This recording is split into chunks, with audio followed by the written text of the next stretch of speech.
The bounty hunters. Okay, so is everyone clear on the plan? Pukey asks, and Lady Gear, Nui, and Swar all just stare at him as if he's completely insane. You want to fly out of the station, go on a spacewalk to invade the Deep Desire and forcibly open it from the outside before docking your shuttle with it and going on a low-key invasion. Lady Gear states, and he nods.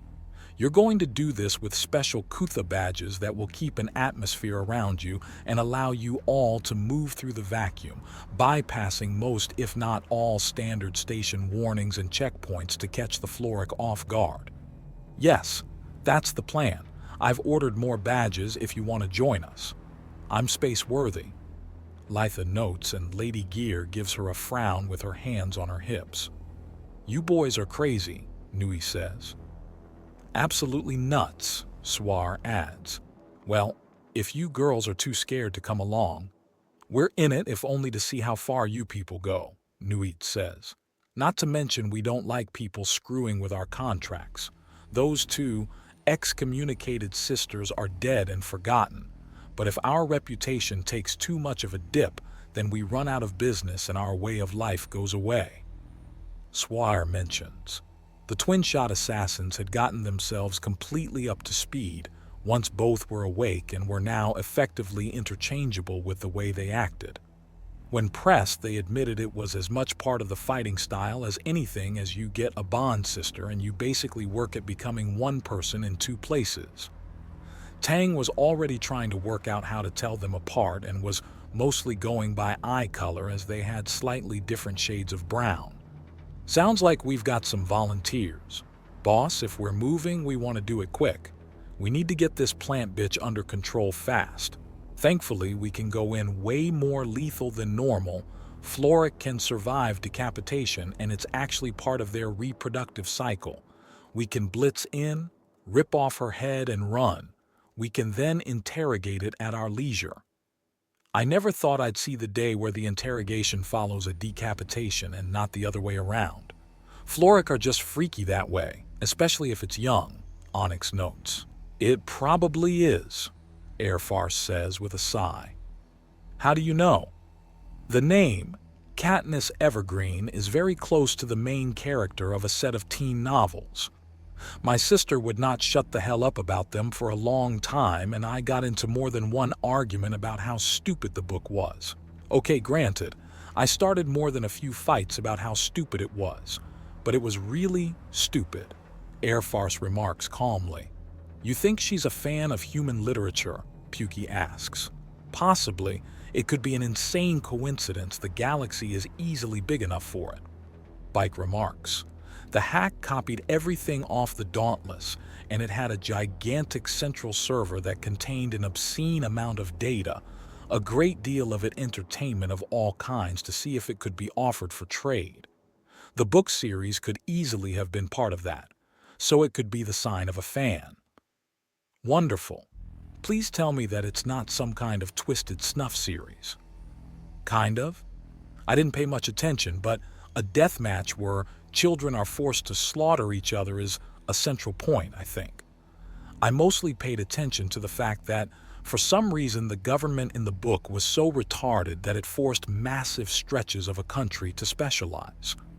One area produces food, another minerals or lumber, things like that, and not allowing anything to take advantage of the natural resources around them. I told her that if any country actually worked like that, it would last however long it took to reach winter, or until the capital crumbled under its own incompetence. Then my little sister started screaming at me. I started laughing at her, and it all devolved from there. Airfarce explains, and Pukey blinks for a moment in confusion before shrugging. Whatever, we're going in heavy and hard and taping the bitch to a chair for some questions. These two want in, do you two? I'm staying here, Lady Gear says. As am I. I'm not combat trained, Cindy says, and Pukey nods. I'll keep them safe. My training's not done, so I doubt I'm rated for raiding an enemy ship, Scaly says. We'll move up breach and clear training. It'll be interesting as you can't put the boot in, but we'll figure it out. Pukey assures him, and Scaly nods thankfully. I'm going, Litha says. Excuse me? Lady Gear demands. I liked Mother Mailer. We didn't agree on a lot of things, but I liked her. She was a friend, and I'm going to see this to the end, Litha says, and Pukey nods.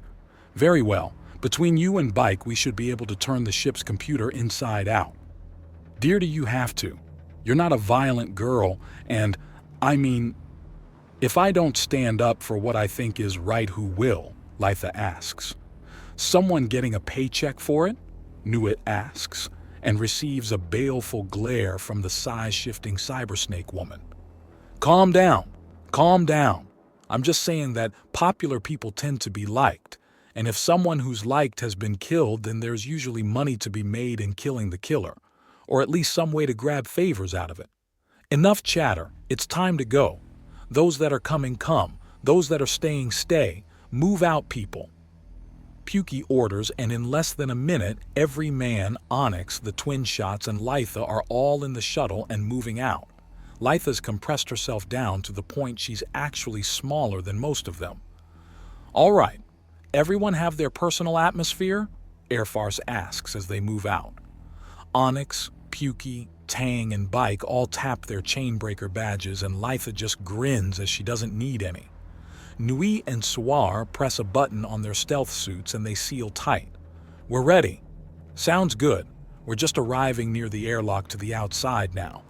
We're going to be over our target in less than 2 minutes, and I want everyone to know exactly what they're doing. The station has a level of gravity so that if you miss or get knocked off, you'll fall to the ship and can get to an airlock. Make sure you've got at least an hour of, "We get it, human," Suar hisses. Hey, it takes 2 seconds to check your safety, and if you don't, then that's all the time you've got left to live when it comes to some of the shit we deal with. Airfarce remarks. Oh, please, Nuit mutters. Oh, honey, these humans are the last people whose bluff you want to call, mostly because they don't like to bluff, Onyx says with a wistful smile. Remembering how we met? Airfarce asks. You scared 7 kinds of hell out of me, and I had never been so turned on before that day. Onyx purrs, and there's a sound similar to a scoff from the twin shots. All right, we're pulling up on the ship, Airfarce says as a vaguely V-shaped vessel looms below them. It's covered in an absurd amount of crude paint all over the place that makes it look like a hippie commune was given an industrial quantity of the stuff and allowed to let their imaginations run wild. Hey, why is it that we haven't painted the chainbreaker? Because if you'll recall, it was painted dark red and purple when it was the chaining, so I'm divorcing it from that image by leaving it bare. Wait, you people control the chaining? One of the twin shots asks. Yes, although we've rechristened it the Chainbreaker. I'm impressed. Hacking a ship like that and hijacking it isn't easy. Hijack nothing. I wiped out the previous owners, rescued the slaves, and took it as booty, Pukey says. So, who did what on the team? There was no team then, Pukey remarks. Found the nearest airlock. We'll be over it in 10 seconds, Airfarce adds. What are you implying? One of them asks, and Litha's eyes begin projecting a series of images showing Pukey killing the captain of the chaining and a few highlight moments of his rampage through the casino, including how he lost limbs during it and only grew more dangerous. Well, damn. Still got that sword. It's the one I used earlier. Airlock opening in 5. Airfarce warns them and Pukey nods. Everyone activate your protection. We're going in, silent and strong. Doors opening, Airfarce says, and the cabin has a rush and Pukey's arm snaps out to catch Litha before she can be swept out in her smaller form. She tries to thank him, but without air around her, nothing can be heard. He nods, understanding the sentiment, and walks to the open door. He pauses only briefly to look straight out into the galaxy with nothing between him and the sheer vastness of space. Then he carefully judges the distance between himself and the deep desire before throwing himself down on it. He lands silently on all fours and calmly stands. Beside him, Tang lands with his rifle already out and Bike 3-points it while scanning the area with a terrifying intensity. Onyx lands on all fours and stays there. as do Nuit and Swar, as all three of the bestial women start outright stalking towards the airlock. There's a momentary concern, and Pukey looks up to see Litha calmly floating in space before she zips along. The woman really is space-worthy. Go figure. His every step sends him soaring, and he has to bounce to a stop near the airlock. Something slams into his face, and he rubs his cheek to find a tiny amount of water on it. A micro-comet. A single snowflake just damn near sent him tumbling. If ever there's a reason to stay the hell in atmosphere, that would be one of them. There's a shifting of color in Letha's eyes even as Bike observes his communicator, and the airlock opens before them. They bundle in, and the door closes behind them. Then the air pours in, and there are faces all around as the stink of rotting vegetation is prevalent. The inner door opens, and they're treated to the sight of earth and grass-covered floors, vines everywhere, and all of it under a surreal blue light. Well, Plant Girl's certainly at home here. Keep your eyes open for movement. She's basically got camouflage, Pukey says as he stalks out near the front. Onyx, I want you and Tang near the back. Letha, you're sticking with Bike near the middle. Nui, Swar, flank Bike, and Litha. Eyes and ears open, people. We're going for the bridge to get into the main computer. We're not hunting down the Floric? Tang asks from the rear. She's a target of opportunity. A lot of the information will be on computer anyways, and if we're really lucky, she'll have some of it recorded. If we spot her, we grab her. If not, then we're ripping everything out of the computer, and that's by no means a consolation prize, Pukey says. I've got some access, sir. Give us a minute and we'll be able to crack it open, Bike says. Can you do it while moving? There's something up and I don't want to be suddenly jumped on. Yes, sir. Good. We're getting to the bridge and fortifying. Something isn't right. I can feel it. Losing your nerve? Nui asks in a clearly false friendly tone. No, he's right. Something, I can't really put my finger on it, but there's something supremely dangerous going on, Tang says slowly. This might just be what Floric are like, but we're being hunted. We need to move. It is what Floric are, and you both made the right call. Keep your eyes and ears open. They like to ambush prey. Onyx confirms as she holds up a pair of full-power plasma pistols. She is not messing around. It's a damn plant. What can a plant? Trap, Pukey says before taking a wide step over a tripwire partially buried in the dirt. Where?